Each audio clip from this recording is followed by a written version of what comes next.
Greetings, my friends. Again, it is a great pleasure to be with you. Today we'll be speaking of how Bristol got their drinking water in the very earliest days of our history.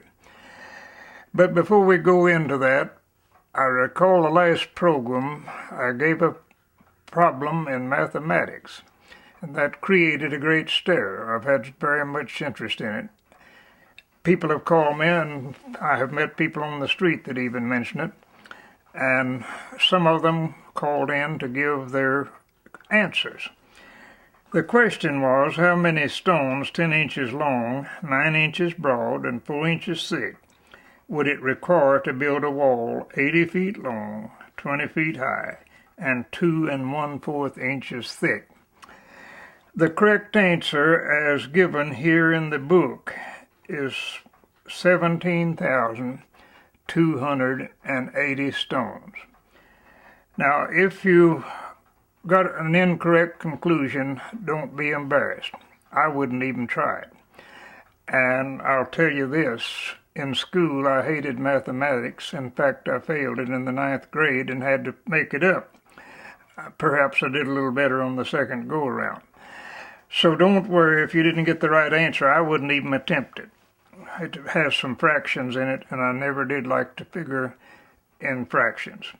So much for that. Now let us go into the subject of the day. Bristol was founded technically in 1852. It's true that there were no houses here until 1853-54. But I count it from 1852 simply because the survey was made, the map was published, and lots were offered for sale in that year. So that I pinpoint as the beginning point of Bristol. But everyone, even today as then, have to have a certain water supply. We cannot do without it. It is necessary for the preservation of life and the cleanliness of life, and for other uses as well. Well, Bristol, you know, is traversed by Beaver Creek. And in the earliest days, this may surprise you, but a lot of people used water directly out of Beaver Creek. It was a clear stream, a beautiful stream, old-timers have said, and it was drinkable. I wouldn't advise you to even think about doing that now, but it was drinkable at the very first. At least people did drink it and survive. And they used it also for cooking and for washing and all things like that.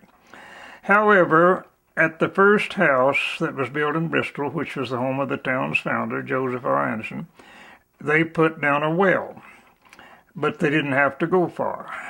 The water table was real high under Bristol. It's in a kind of a floodplain, and that kind of explains it, but the water table was very high at that time. Actually, you could get water at about 12 feet. It wasn't the best of water. In one or two instances, as Anderson did, and as this man who built the first house in Bristol, Virginia, Dr. B.F. Zimmern, they went much deeper and got better water. Consequently, they had lots of visits from the neighbors who would come and get water from their wells because it tasted much better.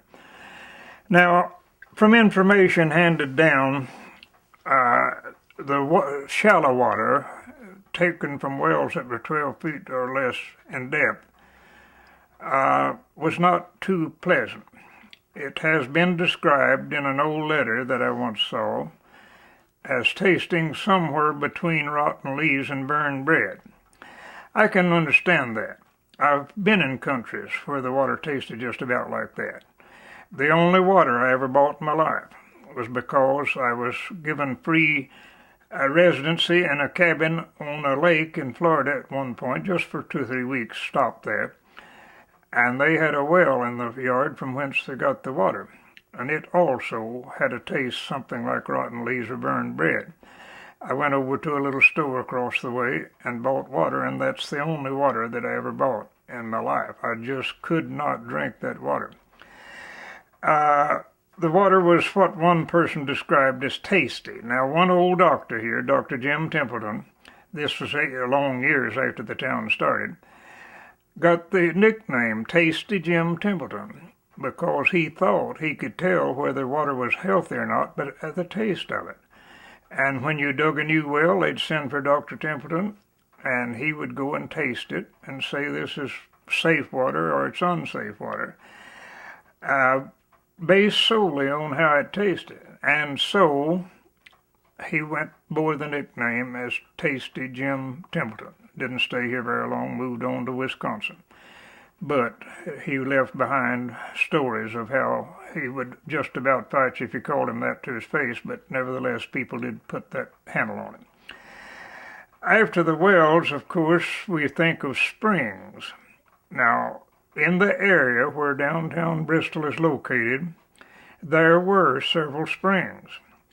The largest, as best I can determine, was a few feet in front of the present Bristol Public Library. Came from under the hill and flowed a pretty large stream of water into Beaver Creek just a short distance away. Now this was called the Upper King Spring. There's a much larger spring down the way, this King Springs, but this was called the Upper King Spring.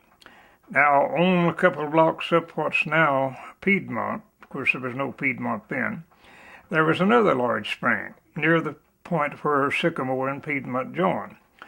And that spring did not taste so good, so the Kings built a little wash house by it and sent their servants to do the family washing there.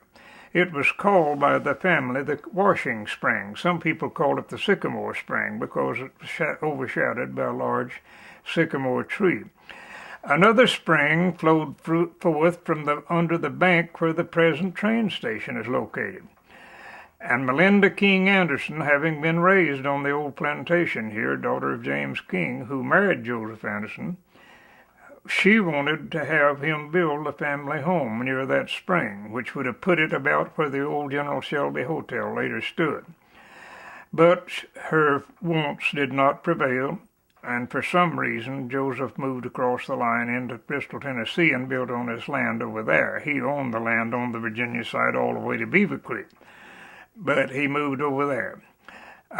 Little Melinda would never cross her husband, so she made no complaint, but she did have a keen desire that the home be built near that spring in Virginia. She was raised in Old Virginia, and she wanted to spend her life living in Old Virginia.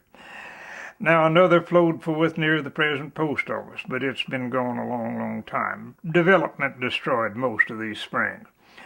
There was one near the mouth of 3rd Street on East State. It formed a pond where ducks would float around. Old-timers would tell about the duck pond over there.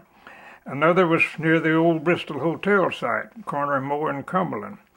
It was used by an old family of Hoffman that settled in that area. But eventually all the springs dried up because of modern development, until there are no springs that I know of in the downtown Bristol proper. There are some out in the suburbs, but not in the town proper. Other people sought to have water by digging near the house, usually at the edge of the house, what they called a cistern. They would divert water from their roof down into those cisterns. They did use strainers on it, but it still was not as pure as it should have been.